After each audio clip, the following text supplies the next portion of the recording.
I want to focus on one narrow aspect of this.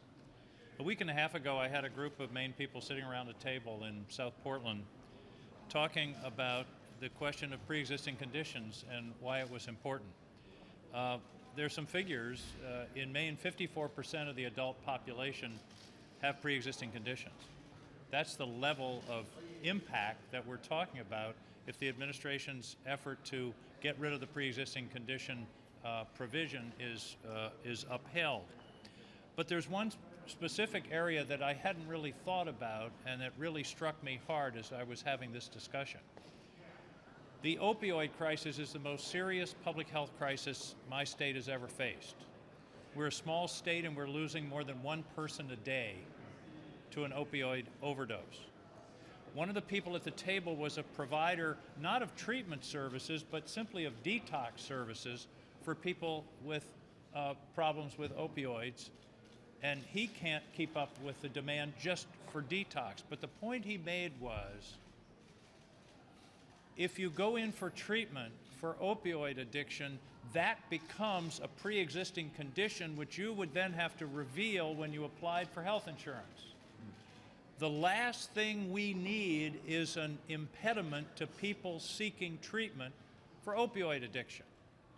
It's hard enough to get people to take that step.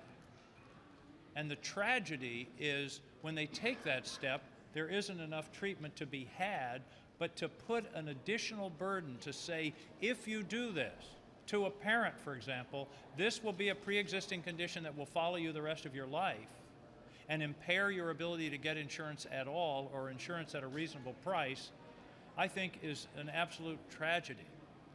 And to compound the opioid addiction problem by adding this impediment to it, I just think is unconscionable. So I agree with my colleagues of all the other issues. We've talked about shortening the enrollment period.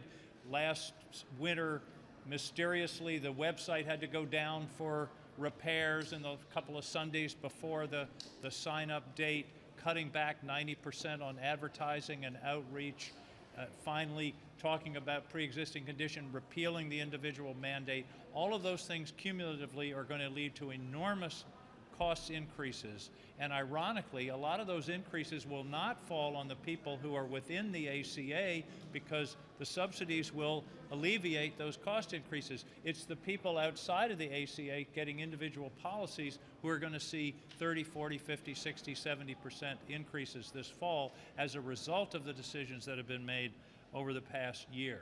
But I want to go back to opioids.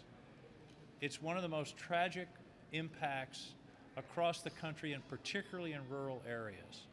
And to make a change in the law that would make it more difficult to access treatment, I think is a tragedy for our country, and it's certainly a tragedy for the people of Maine.